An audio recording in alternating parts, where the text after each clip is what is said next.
Bueno, siempre, hermano, hay que dar gracias al Señor por darnos la oportunidad, el privilegio de poder congregarnos. Siempre recordemos este principio, hermanos, de que el día del Señor siempre sigue siendo el día del Señor, ¿no? Muchas veces nosotros nos dejamos llevar por la corriente del mundo y no significa que tiene nada de malo el salir a caminar, pero el tema es que el Señor tiene que tener la prioridad de nuestra vida, ¿no? Y el Señor ha puesto en su palabra que el día del Señor es para dedicarnos a Él. Hermanos, que este tiempo sea un tiempo de refrigerio espiritual, un tiempo en el cual podamos regocijarnos en la comunión unos con otros, como también ser exhortados por medio de la palabra del Señor. Vamos a empezar con nuestro mensaje en esta mañana, queridos hermanos, que lleva por título Cristo superior a Moisés. Queridos hermanos, en los primeros mensajes de esta serie que estamos llevando, la superioridad de Cristo, hemos visto el desarrollo de la redención, como Dios a través de la Escritura va revelando progresivamente, va mostrando cada vez un poquito más sobre su plan de salvación. Y lo hemos visto a través del primer libro de la Biblia. Si nos damos cuenta, hemos hecho un repaso a grandes rasgos el desarrollo progresivo de la redención en el primer libro de la Biblia, Génesis. El libro de Génesis termina con Israel y su descendencia en una posición privilegiada en Egipto, debido a que José, que estudiamos el anterior domingo, fue hecho gobernador de la tierra de Egipto. Bueno, pasaron los años, queridos hermanos, y nosotros entramos al libro de Éxodo, donde se nos narra que se levantó un nuevo rey del pueblo de Egipto. Y este nuevo rey en Egipto no conocía a José. Eh, Ahora, debido a la multiplicación, el pueblo de Israel fue multiplicándose, fue creciendo. Así que el nuevo rey tuvo miedo que Israel se volviese un pueblo tan fuerte que luego se volviese sus enemigos y luchasen contra Egipto. Por lo cual, para evitar de que sigan multiplicándose, sigan creciendo, el rey de Egipto puso mano dura contra el pueblo de Israel. Ahora los descendientes de Israel se encuentran en circunstancias totalmente distintas a las que llegaron a Egipto. Recordemos que con José llegaron en una posición privilegiada, pero ahora se encuentran en constante opresión, están siendo esclavizados por Egipto. Bueno, el rey de Egipto, como una medida también para evitar la propagación, el crecimiento del pueblo de Israel, mandó matar a todos los niños varones de la tierra, del pueblo judío, de los israelitas. Pero es interesante cómo el Señor nos muestra en la Escritura que por la providencia del Señor, las parteras, dice la Escritura, que temieron a Dios y preservaron la vida de varios niños. Bueno, hermanos, es en ese contexto, es en ese contexto en el que nace Moisés. El libro de Génesis termina con José, el pastor que se convirtió en príncipe.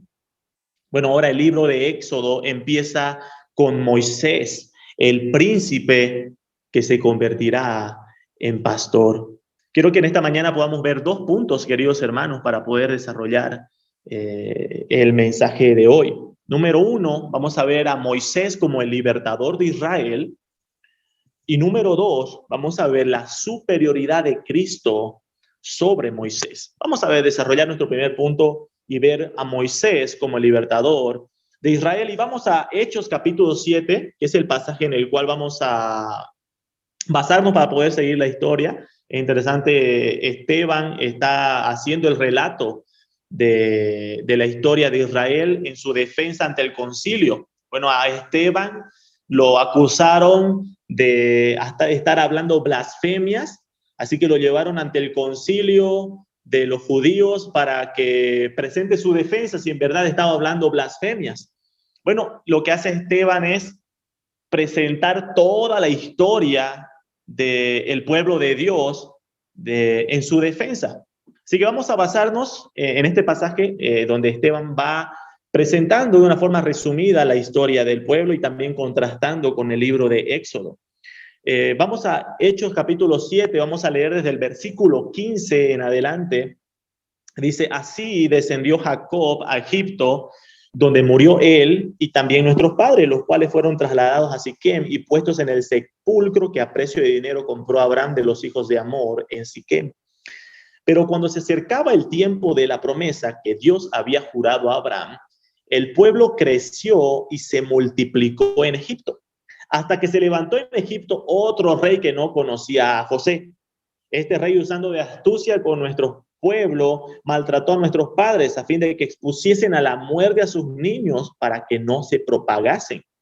En aquel mismo tiempo nació Moisés y fue agradable a Dios y fue criado 3 meses en casa de su padre. Pero siendo expuesto a la muerte, la hija de Faraón le recogió y le crió como a hijo suyo. Y fue enseñado Moisés en toda sabiduría de los egipcios y era poderoso en sus palabras y obras. Bueno, hermanos, como veíamos nosotros, Moisés nace en un contexto donde había la orden de matar a todo hijo varón recién nacido para evitar la propagación del pueblo de Israel. Pero, hermano, es interesante ver cómo Dios es un Dios soberano que tiene el control de todas las cosas. A Dios no se le escapa nada. En los primeros relatos que nosotros vemos sobre este acontecimiento en el libro de Éxodo se dice cómo las parteras recibieron la orden del rey. El rey les ordenó y les dijo a las parteras, cuando vayan a ayudar a una mujer judía a dar a luz, vean si su hijo es varón o mujer. Si es varón, tienen que matarlo. Dice que las parteras tuvieron temor de Dios y prefirieron obedecer a Dios antes que al rey. Bueno, esto desde el principio de la historia encontramos algo muy importante que va a consistir también a lo largo de todo el relato del libro de Éxodo. ¿Cómo debe ser nuestra prioridad del servicio y obediencia?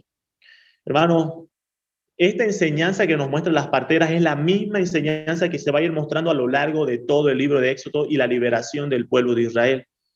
Cómo debe ser prioridad obedecer a Dios antes que a los hombres. Las parteras podrían haber estado en riesgo su vida, pero ellas dijeron, vamos a obedecer a Dios antes que al rey. Bueno, Dios utilizó esa providencia, hermanos, para el nacimiento de Moisés. Moisés nace en ese contexto. Éxodo capítulo 2, desde el versículo 5 al 10, si rápidamente vamos. Sí, así que no pierdan Hechos capítulo 7 y mantengan abierto también Éxodo, los primeros capítulos que va a ser los pasajes que vamos a estar viendo. Éxodo capítulo 2, desde el versículo 5 al 10, vamos a leer el relato sobre el acontecimiento específico de Moisés. Dice que, y la hija de Faraón descendió a lavarse al río y paseándose sus doncellas por la ribera del río, vio ella la arquilla en el carrizal, es decir, la canasta donde pusieron a Moisés en el río, y envió una criada suya a que la tomase. Y cuando la abrió, vio al niño y aquí que el niño lloraba y teniendo compasión de él, dijo, de los niños de los hebreos es este. Entonces su hermana dijo a la hija de Faraón, iré a llamarte una nodriza de las hebreas para que te críe este niño. Y la hija de Faraón respondió, ve. Entonces la doncella fue y llamó a la madre del niño, a la cual dijo la hija de Faraón, lleva a este niño y críamelo y yo te lo pagaré. Y la mujer tomó al niño y lo crió. Y cuando el niño creció, ella lo trajo a la hija de Faraón, la cual lo prohijó. Esa palabra prohijó no es otra palabra que es adoptar. La hija de Faraón lo adoptó y le puso por nombre Moisés diciendo, porque de las aguas lo saqué. Moisés es adoptado por la hija de Faraón y crece en el palacio como príncipe. Queridos hermanos, Moisés nació en un contexto milagroso. ¿no? Muchos niños murieron debido a la orden de Faraón. Otros se salvaron gracias a que el Señor puso en el corazón de las parteras. Y el libro de Éxodo menciona a dos parteras específicas que el Señor usó para preservar la vida de varios niños, entre ellos Moisés. Pero Dios también no solo preservó y guardó a Moisés en su nacimiento, sino que también lo guardó en su desarrollo y crecimiento. Eh, Moisés creció bajo la instrucción y sabiduría de los egipcios. Esteban hace énfasis en eso. Si nosotros volvemos a Hechos, capítulo 7, versículo 22, dice, y fue enseñado Moisés en toda la sabiduría de los egipcios y era poderoso en sus palabras y obras. Moisés creció como príncipe, con toda la educación, con todas las comodidades, con todo lo que involucraba ser un hijo o de Faraón incluso. Algo interesante, queridos hermanos, con respecto a esto, Esteban menciona que a los 40 años, versículo 23 de Hechos capítulo 7, a los 40 años le vino al corazón a Moisés el visitar a sus hermanos. Bueno, hermanos, Moisés vivió 120 años. Moisés murió a los 120 años. Y es interesante ver cómo se puede dividir la vida de Moisés en tres etapas de 40 años cada uno. Moisés vivió en Egipto 40 años. Después hay una segunda etapa de Moisés en Madián de otros 40 años y los últimos 40 años de su vida los pasó en el desierto liderando al pueblo de Israel. Bueno, esta primera etapa de Moisés, estos primeros 40 años de Moisés, Moisés los pasó en Egipto, criado, creciendo como un príncipe.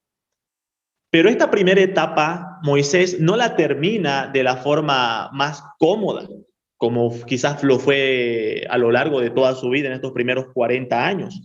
Hechos capítulo 7, vemos desde el versículo 23 en adelante, cuando hubo cumplido la edad de 40 años, le vino al corazón el visitar a sus hermanos, los hijos de Israel. Y al ver a uno que era maltratado, lo defendió, e hiriendo al egipcio, vengó al oprimido. Pero él pensaba que sus hermanos comprendían que Dios les daría libertad por mano suya, mas ellos no lo habían entendido así. Y al día siguiente se presentó a uno de ellos que reñían y los ponía en paz, diciendo, varones hermanos sois, ¿por qué os maltratáis el uno al otro? Entonces el que maltrataba a su prójimo le rechazó diciendo, ¿quién te ha puesto por gobernante y juez sobre nosotros? ¿Quieres tú matarme como mataste ayer al egipcio?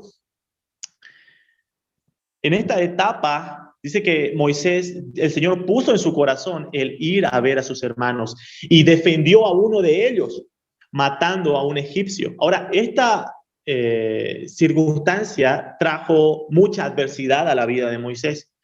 Número uno, vemos lo que nos relata Esteban, de que sus hermanos judíos no entendieron que Dios le daría libertad por mano de Moisés.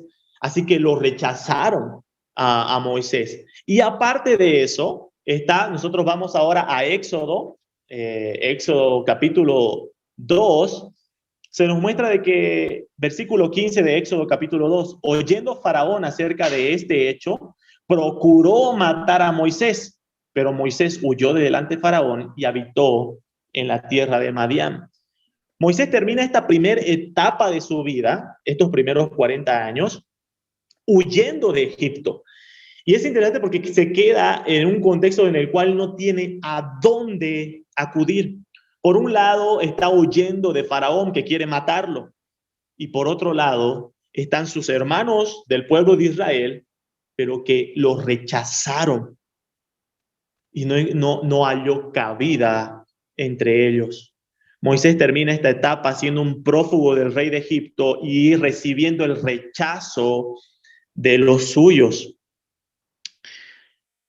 Pero ahí pasamos a la segunda etapa de la vida de Moisés, el llamamiento de Moisés. Son los siguientes 40 años, su etapa en el desierto, de Madián. Hechos capítulo 7, versículo 29 dice, al oír esta palabra, Moisés huyó y vivió como extranjero en tierra de Madián, donde engendró 2 hijos. Bueno, esta segunda etapa de Moisés la vive en el desierto de Madián, donde habita otros 40 años. Hermano, nosotros leemos la historia de Moisés y decimos, se escapó y despuesito Dios le llamó y volvió a rescatar al pueblo de Israel. No, hermano, pasaron 40 años que Moisés vivió lejos de las comodidades del palacio, lejos de Egipto, como también lejos de ver a su pueblo, de ver a Israel. Fueron 40 años. ¿Qué se nos relata sobre Moisés en esos 40 años en Madián? Bueno, se nos muestra que Moisés ahí conoció a su esposa Séfora, hija de Jetro, un sacerdote de Madián, y ahí tuvo 2 hijos. También se nos muestra de que la ocupación de Moisés en esos 40 años fue apacentar ovejas. Él apacentaba las ovejas de su suegro Jetro. Al final del capítulo 2 de Éxodo, cuando ya se cumplían los 40 años que Moisés estaba viviendo en Madián, dice que Dios tiene misericordia de Israel y recuerda el pacto con Abraham, Isaac y Jacob. Y en Éxodo capítulo 3, Dios se le aparece a Moisés. Bueno, Dios habla con Moisés, Éxodo capítulo 3 hasta Éxodo capítulo 4. Aquí Esteban, Hechos capítulo 7, lo narra de una forma más breve de la siguiente manera. Hechos capítulo 7, verso 30 en adelante. Pasado 40 años, un ángel se le apareció en el desierto del monte Sinaí en la llama de fuego de una zarza. Entonces Moisés, mirando, se maravilló de la visión y acercándose para observar, vino a él la voz del Señor. Yo soy el Dios de tus padres, el Dios de Abraham, el Dios de Isaac y el Dios de Jacob. Y Moisés, temblando, no se atrevía a mirar y le dijo el Señor, quita el calzado de tus pies, porque el lugar en que estás es tierra santa. Ciertamente he visto la aflicción de mi pueblo que está en Egipto y he oído su gemido y he descendido para librarlos.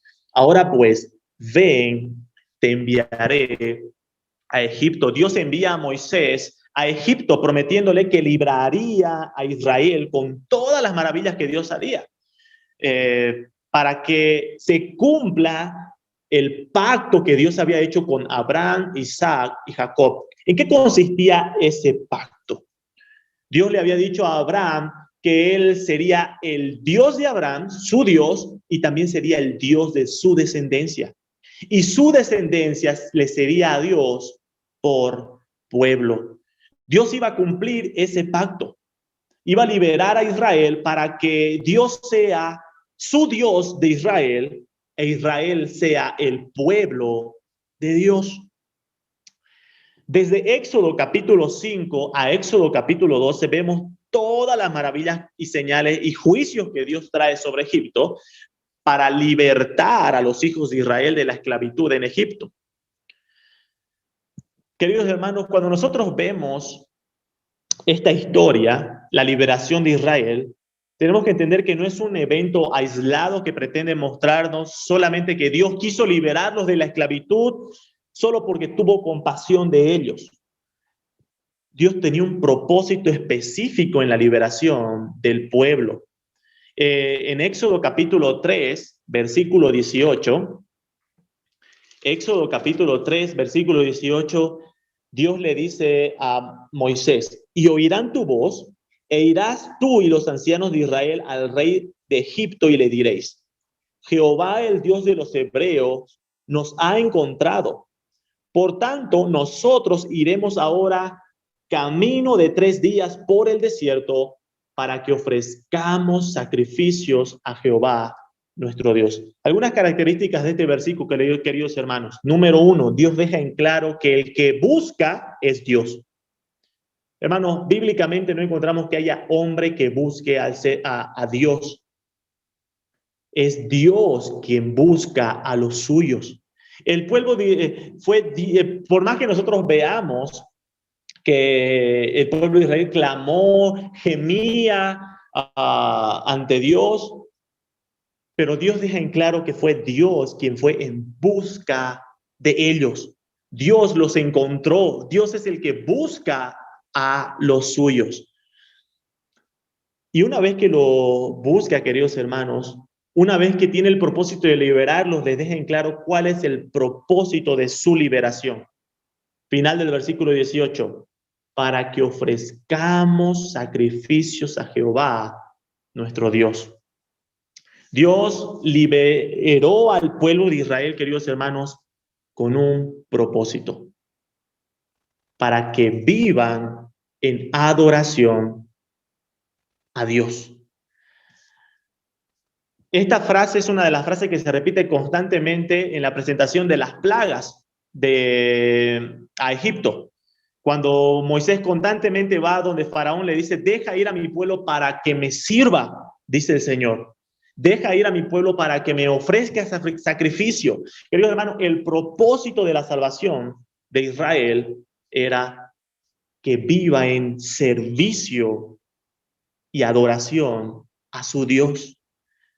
Hermanos, cuando nosotros leemos Éxodo, vemos la batalla, por así decirlo, el encuentro entre dos soberanos.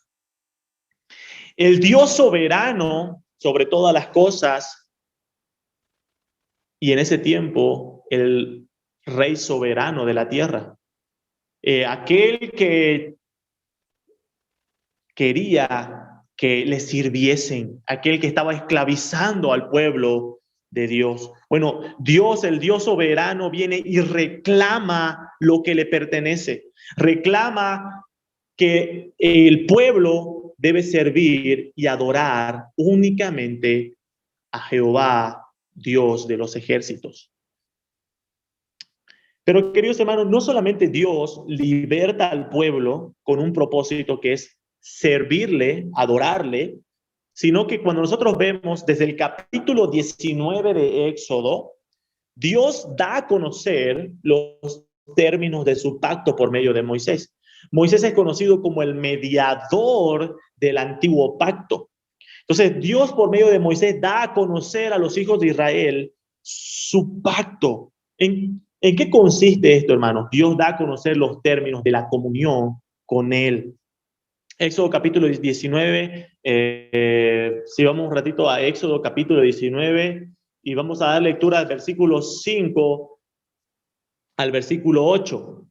Dice, ahora pues, si diereis oído a mi voz, dice Dios, y guardareis mi pacto, vosotros seréis mi especial tesoro sobre todos los pueblos, porque mía es toda la tierra.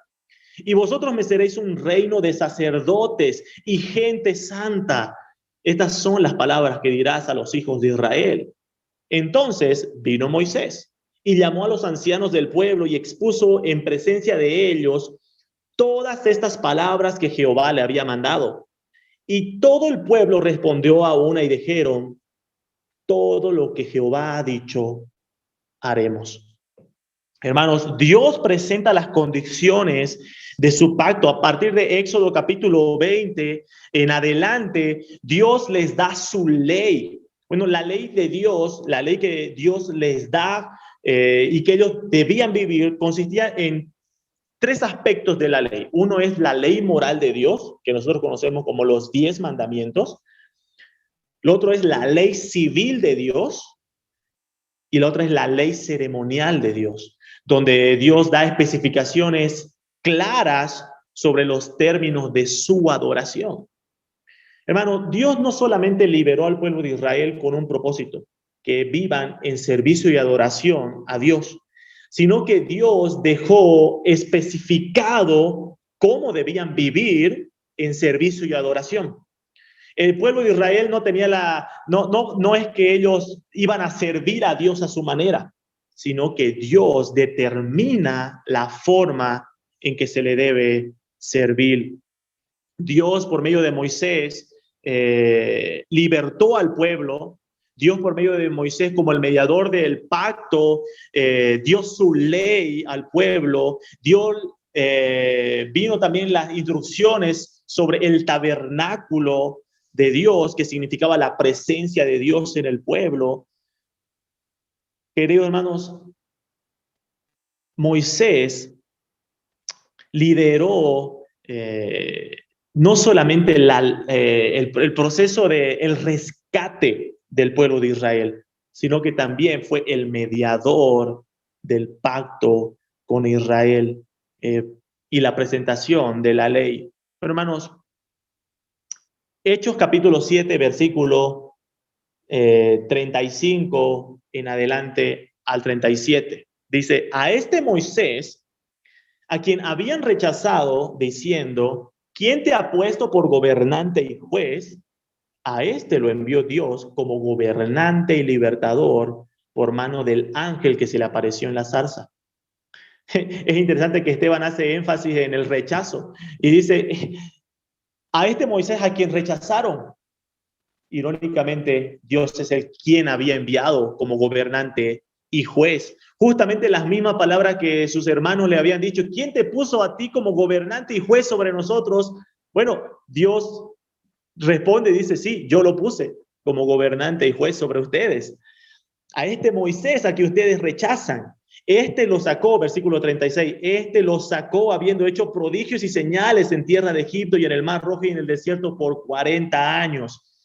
Versículo 37, Esteban termina esta sección diciendo, este Moisés, el que dijo a los hijos de Israel, profeta os levantará el Señor vuestro Dios de entre vuestros hermanos como a él oiréis. Queridos hermanos, en el Antiguo Testamento habían tres tipos de mediadores ante Dios que encontramos a lo largo del Antiguo Testamento. Uno era el rey. El rey era un mediador de Dios que actuaba y gobernaba al pueblo de parte de Dios. Otro mediador era el sacerdote. El sacerdote cumplía la función de mediador ante el pueblo en las leyes ceremoniales, en los ritos ceremoniales. Era el sacerdote quien realizaba los sacrificios de parte del pueblo. Y también estaba el profeta. El profeta era aquel que hablaba de parte de Dios. Y Moisés les dice, va a venir alguien que va a hablar de parte de Dios. El Señor va a levantar un profeta al cual a él oiréis, porque él va a hablar las palabras de Dios. Bien, hermanos, en resumidas cuentas, la vida de Moisés, queridos hermanos, su ministerio apuntaba a ese profeta que vendría, a aquella persona que hablaría las palabras de Dios. ¿Cómo empieza el Evangelio de Juan? Juan capítulo 1. Juan capítulo 1, versículo 1 dice, en el principio era el verbo y el verbo era con Dios y el verbo era Dios. Esa palabra verbo es la palabra logos. Significa palabra. Si nosotros dijéramos en el principio era la palabra y la palabra era con Dios y la palabra era Dios. Vamos nosotros al verso 14 de Juan capítulo 1. Y aquel verbo, aquella palabra, aquel logos fue hecho carne y habitó entre nosotros y vimos su gloria, gloria como del unigénito del Padre, lleno de gracia y de verdad. Cristo es aquel profeta que habló Moisés. ¿Por qué? Porque Cristo no solamente habla de parte de Dios, queridos hermanos. Y aquí entramos a nuestro segundo punto, que es la superioridad de Cristo sobre Moisés. Moisés es considerado uno de los grandes, si no el más grande profeta que encontramos en el Antiguo Testamento. Bueno, el Señor Jesús menciona a Juan el Bautista como por ser el precursor. Pero si nosotros vemos la importancia de Moisés, vamos a notar que Moisés tiene un papel preponderante con respecto a la institución del antiguo pacto.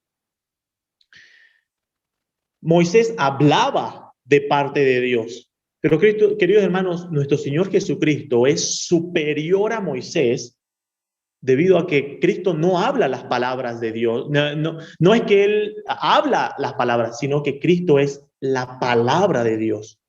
Cristo mismo es la palabra de Dios, la palabra encarnada.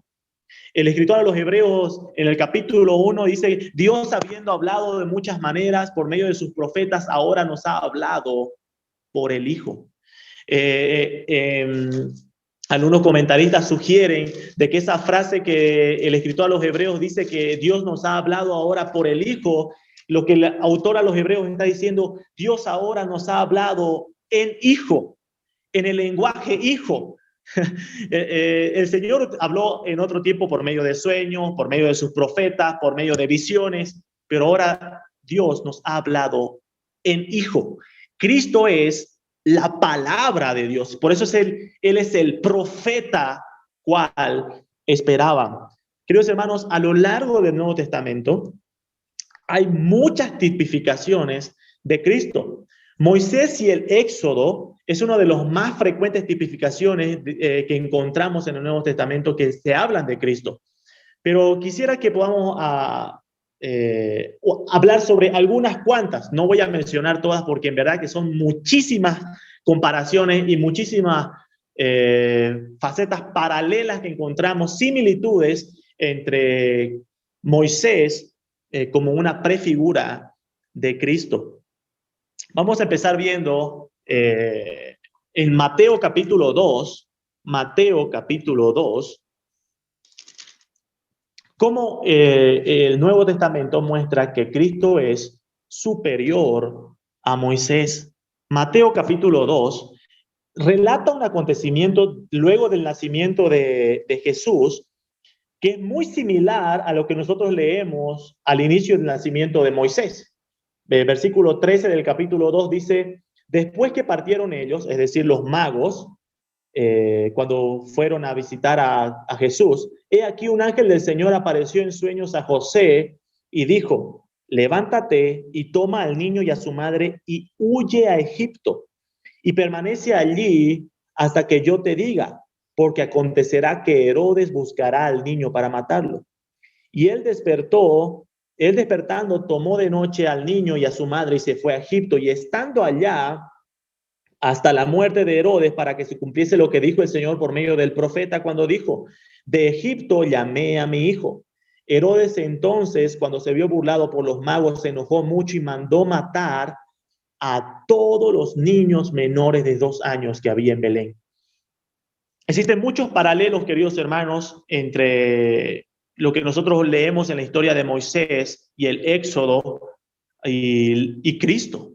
Uno de esos es el nacimiento de Cristo. También se ve envuelto en un contexto trágico, donde el rey Herodes también manda matar a los niños, al igual como sucedió con Moisés. Lo interesante de este pasaje, queridos hermanos, es que Mateo, en el versículo 15, cita un versículo de Oseas capítulo 11. Oseas capítulo 11, versículo 1.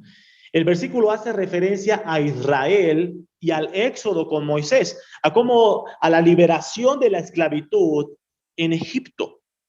Pero Mateo interpreta ese versículo diciendo que el evento que Jesús es llevado a Egipto es el cumplimiento de ese versículo, dando a entender, queridos hermanos, que en Cristo se lleva a cabo un nuevo éxodo, una nueva liberación del pueblo de Dios de la esclavitud. Queridos hermanos, los judíos entendían claramente ese hecho. Es por eso que cuando muchos de los judíos que dijeron, él es el Mesías, creían que la liberación que Cristo traería sería similar a aquella liberación dada en Egipto. Por eso muchos esperaban ser liberados de la opresión del Imperio Romano. Pero nuestro Señor Jesucristo les dejó en claro que la liberación a la cual se referían era otra. Ellos necesitaban ser libertados de la esclavitud del pecado. Esa liberación a la cual se refiere este nuevo éxodo. Queridos hermanos, la liberación del pueblo de Israel fue magnífica, es asombrosa. Uno lee el libro de Éxodo y dice, ¿cómo me hubiese gustado estar ahí y ver las plagas y ver que todo sucedía y que no le pasaba nada al pueblo de Israel? Muchos ven los milagros del libro de Éxodo y dicen, me hubiese gustado vivir en ese tiempo y ver aquellas maravillas y ver cómo Dios rescata al pueblo de la esclavitud de Egipto con mano poderosa y los hace cruzar por medio del mar en tierra seca, y uno ve y dice, esas cosas no se ven ni siquiera en los efectos más grandes de Hollywood en sus películas. Es algo impresionante. Pero queridos hermanos, lo que Mateo está mostrando es que en Cristo hay una liberación mucho más grande y gloriosa que la que sufrió el pueblo de Israel. Hermanos, luego el escritor a los hebreos hace esa comparación y dice, todas aquellas personas que fueron liberadas de la esclavitud en Egipto murieron en el desierto, a comparación de todos aquellos que son liberados de la esclavitud, del pecado, en este nuevo éxodo liderado por Cristo. Jesús una y otra vez dice, todo el que cree en mí tiene vida eterna y no perecerá jamás. Cristo es superior porque en el nuevo éxodo Él trae una liberación de la esclavitud, de algo mucho más grande, de algo mucho más glorioso, que es llevarnos a la vida eterna. Cristo nos trae un nuevo éxodo, pero también viendo las comparaciones entre el paralelismo, la prefigura que Moisés muestra sobre Cristo, veíamos el énfasis que Esteban hace en Hechos capítulo 7 sobre este Moisés que el Señor utilizó para liberarlo. Nuevamente leemos Hechos capítulo 7, versículo 35. Esteban dice, a este Moisés, a quien habían rechazado diciendo, ¿quién te ha puesto por gobernante y juez? A este lo envió Dios como gobernante y libertador. Esteban, en su defensa ante los judíos, hace este énfasis porque lo que Esteban quiere mostrar es que al igual que Moisés fue rechazado por los suyos y Dios utilizó a ese Moisés que habían rechazado para liberar, los judíos estaban rechazando a aquel quien podría liberarlos de la esclavitud del pecado. Es por eso que en el versículo 51 en adelante de Hechos capítulo 7, Esteban les dice, duros de cerviz e incircuncisos de corazón y de oídos, vosotros resistís siempre al Espíritu Santo como vuestros padres, así también vosotros. ¿A cuál de los profetas no persiguieron vuestros padres? Y mataron a los que anunciaron de antemano la venida del justo, de quien vosotros ahora habéis sido entregadores y matadores. Moisés fue rechazado por los suyos y Dios utilizó a aquel a quien había sido rechazado para libertar al pueblo. Juan capítulo 1, versículo 11 dice en relación a Jesús, a lo suyo vino y los suyos no le recibieron. Cristo fue rechazado por los suyos. Cristo, el dueño de todo, Él fue rechazado por los suyos. Posteriormente, este rechazo terminó en la muerte de Cristo en la cruz. Cristo fue rechazado por todos los suyos. Algo que destaca la liberación del pueblo de Israel por mano de Moisés es que Dios rescató a Israel con mano poderosa de la esclavitud en Egipto. Son los milagros, las señales que se hicieron. Queridos hermanos, en todo el Antiguo Testamento vemos otros milagros que se hacen, pero en ninguna parte más del Antiguo Testamento se vea la magnitud de milagros que se ven en el tiempo de la liberación de Egipto. Bueno, queridos hermanos, en ninguna otra parte de la Escritura se ve algo así hasta la venida de Cristo. Juan capítulo 2, versículo 11, nuestro Señor Jesucristo está en las bodas de Canaá y es ahí donde se acaba el vino y acuden a Él para que haga algo. Bueno, Jesús convierte el agua en vino y Juan dice lo siguiente en el versículo 11. Este principio de señales hizo Jesús en Caná de Galilea y manifestó su gloria, y sus discípulos creyeron en él. Cuando nosotros vemos, queridos hermanos, el desarrollo de la historia de la liberación del pueblo de Israel en Egipto, Dios deja en claro que Dios quería mostrar su gloria y glorificarse por medio de todo aquello.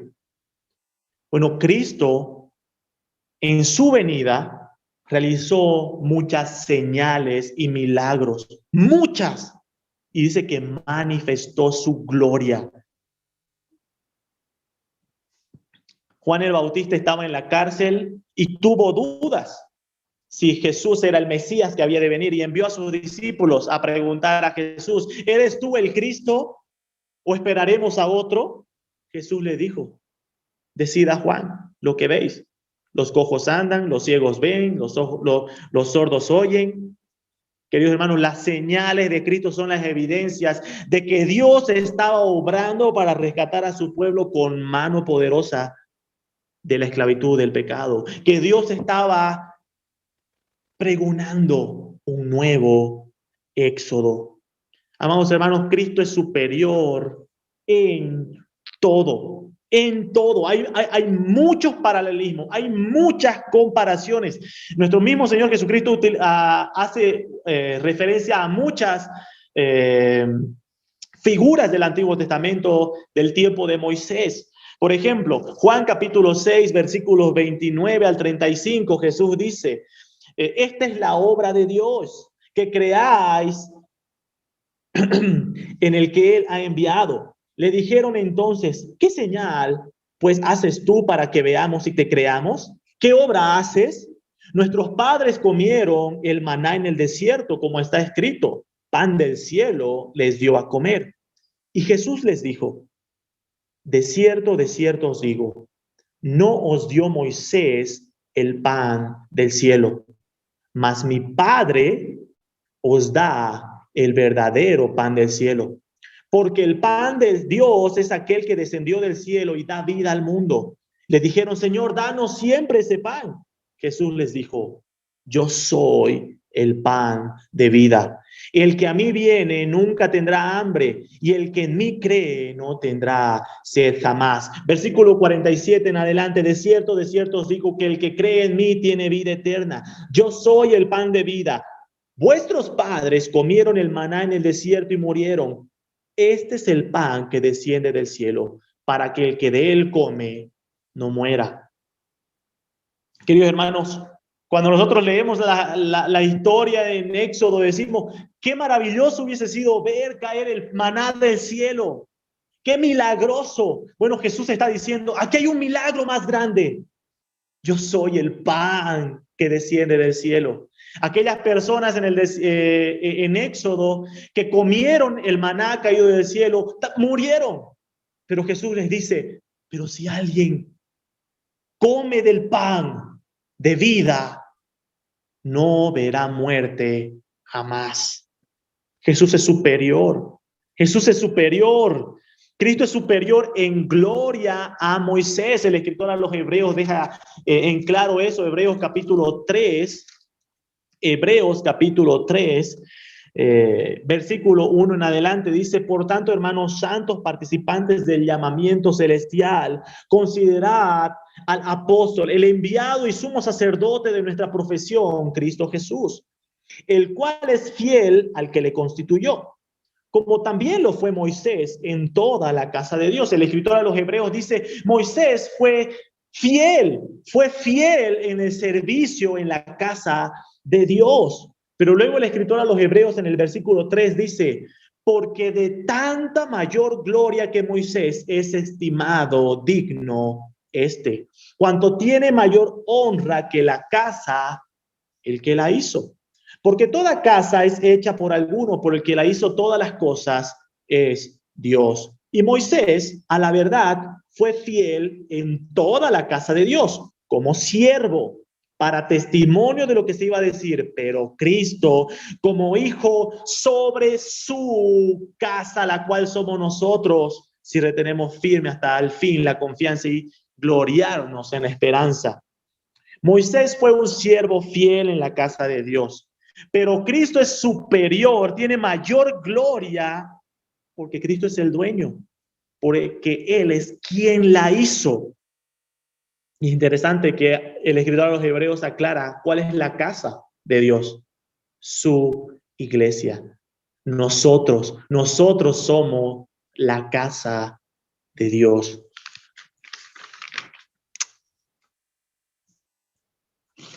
El escritor a los Hebreos también deja claro que Cristo es superior a Moisés porque Cristo es mediador de un mejor pacto.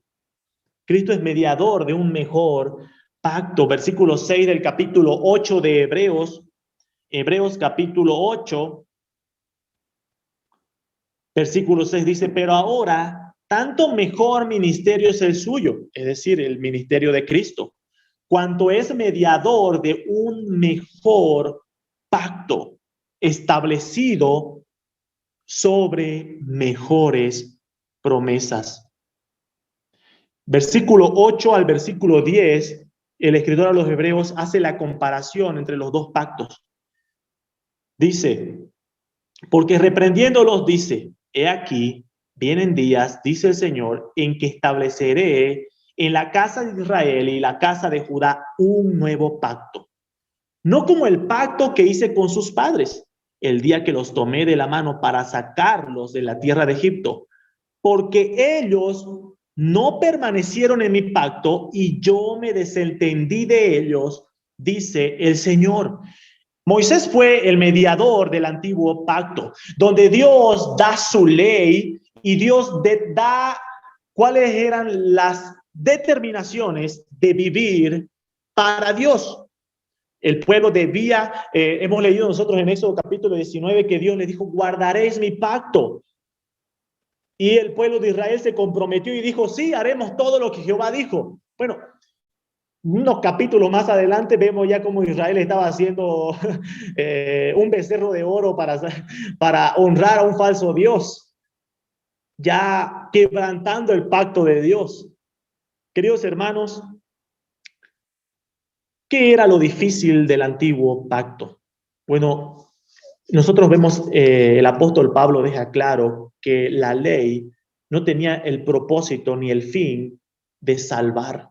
No podía justificar. Lo que hacía la ley era manifestar, revelar el pecado y revelar nuestra miserable condición de que no podemos obedecer a Dios. Revelar nuestra miserable condición de que por nuestra propia cuenta no podemos guardar el pacto de Dios. Es por eso que el escritor de los Hebreos dice, ellos en el antiguo pacto no permanecieron en mi pacto y yo me desentendí de ellos. Verso 10 de Hebreos capítulo 8, el nuevo pacto, por lo cual este es el pacto que haré con la casa de Israel. Después de aquellos días, dice el Señor, pondré mis leyes en la mente de ellos. Queridos hermanos, ¿por qué este nuevo pacto es mejor, con mejores promesas? El antiguo pacto, Dios dio su ley al pueblo. Queridos hermanos, en el nuevo pacto, en Cristo como el mediador, Dios escribe su ley en el corazón de su pueblo. En el corazón de su pueblo. Y sobre su corazón las escribiré y seré a ellos por Dios y ellos me serán a mí por pueblo. Cristo es mediador de un mejor pacto, por lo cual es superior a Moisés, porque este pacto contiene mejores promesas. Dios escribiría su ley en el corazón de su pueblo. El antiguo pacto tenía ordenanzas de culto en el establecimiento de la ley ceremonial. De Hebreos capítulo 9, versículo 1 dice, ahora bien, aún el primer pacto tenía ordenanzas de culto y un santuario terrenal. Pero luego el escritor de los Hebreos, versículo 11, nos dice, pero estando ya presente Cristo, sumo sacerdote de los bienes venideros, por el más amplio y más perfecto tabernáculo, no hecho de manos, es decir, no de esta creación. Cristo es el perfecto tabernáculo. Por eso leíamos nosotros en Juan capítulo 1, versículo 14, cuando decía que el verbo se hizo carne y habitó entre nosotros. Esa palabra habitar es la palabra tabernaculizar. Cristo tabernaculizó. El tabernáculo en el Antiguo Testamento significaba la presencia de Dios y ahora nosotros con Cristo tenemos a Emmanuel, el Dios con nosotros. Cristo superior. En Cristo se cumple la perfección de aquellas ordenanzas de culto de los sacrificios. Él es el sacrificio perfecto, Él es el sacerdote que ofrece los sacrificios y Él es el tabernáculo en el cual se ofrecen los sacrificios. Y no solamente Cristo es superior a Moisés como mediador de un mejor pacto por todo esto, sino también por los fines alcanzados. Moisés, con todas las ordenanzas de culto, no podían justificar ni quitar el pecado del pueblo. Pero Cristo, Hebreos capítulo 9, versículos 13 en adelante. Porque si la sangre de los toros y de los machos cabríos y las cenizas de la becerra rociada a los inmundos santifican para la purificación de la carne, cuánto más la sangre de Cristo, el cual mediante el Espíritu eterno se ofreció a sí mismo sin mancha, limpiará vuestras conciencias de obras muertas para que sirváis al Dios vivo. Volvemos al versículo 12 de Hebreos 9. Y no por sangre de machos cabríos ni de becerros, sino por su propia sangre entró una vez y para siempre en el lugar santísimo, habiendo obtenido eterna redención. Cristo es mediador, un mejor mediador de un mejor pacto, porque Cristo obtuvo eterna redención. Cristo nos introduce a una comunión perfecta con Dios. ¿Recuerdan cuál era el propósito por el cual Dios liberó a Israel de la esclavitud? Para que Israel viva en servicio y adoración a Dios. Queridos hermanos, el propósito no ha cambiado. Dios nos ha salvado, nos ha redimido para que vivamos en servicio y adoración a nuestro Dios. La diferencia es que Dios ha escrito su ley en nuestros corazones y ha puesto su espíritu, nos ha sellado con su espíritu, por lo cual nos ha capacitado para poder vivir en adoración eterna a nuestro Dios. En nuestra estadía en este tiempo. Queridos hermanos, hay mucho más por lo cual podríamos mostrar cómo Cristo es superior a Moisés. Aun cuando Moisés fue fiel a todo lo que hizo, Moisés lo único que hacía era apuntar a algo mucho más grande que vendría, a aquel profeta, a aquel tabernáculo no hecho de manos humanas, sino el tabernáculo de Dios, la presencia misma de Dios, a aquel sacrificio no con sangre de machos cabríos, sino el sacrificio perfecto de Cristo con su propia sangre. Hay muchas cosas más que podríamos hablar, pero permítanme terminar este tiempo de comparación, queridos hermanos, con algo que nuestro Señor Jesucristo dice en el Evangelio de Juan, capítulo 3. Juan, capítulo 3.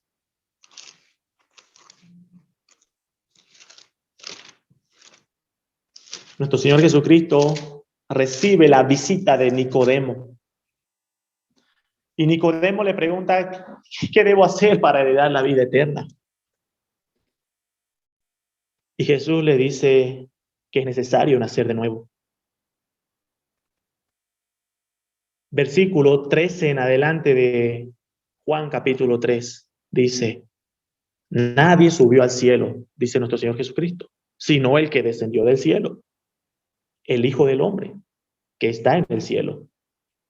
Y como Moisés levantó la serpiente en el desierto, así es necesario que el Hijo del Hombre sea levantado, para que todo aquel que en él cree no se pierda, mas tenga vida eterna. En Números capítulo 21, versículos 8 al 9, se nos narra que Dios ordenó a Moisés edificar una serpiente de bronce, porque Dios había herido al pueblo de Israel con picaduras de serpiente debido a la desobediencia de los israelitas. Pero Dios en su misericordia le dice a Moisés, eleva esa serpiente de bronce y todo aquel que mire a la serpiente de bronce hecha bajo mi mandato, bajo mi orden, se sanará. Cristo utiliza esa figura diciendo, así será con el Hijo del Hombre. Así es necesario que el Hijo del Hombre sea levantado. Queridos hermanos, todas aquellas personas que recibieron ese milagroso hecho de ser sanados de una picadura de serpiente por mirar a la estatua de bronce, perecieron más adelante. Queridos hermanos, nosotros somos liberados de otra serpiente, de una picadura mucho más mortal de la serpiente antigua. Y cualquiera que mirare a Cristo con fe y arrepentimiento, a aquel que fue levantado en la cruz, tiene vida eterna. Es librado de la muerte. Queridos hermanos, aplicaciones en esta mañana para terminar. Dios es el único que merece nuestra adoración y servicio. Dios nos libertó con un propósito: vivir en servicio y adoración a Él. Van a haber circunstancias, queridos hermanos, en las cuales nos vamos a encontrar quizás como se encontraron las parteras en el tiempo de Moisés, entre obedecer a Dios o a los hombres. Hermanos, obedezcamos siempre a Dios.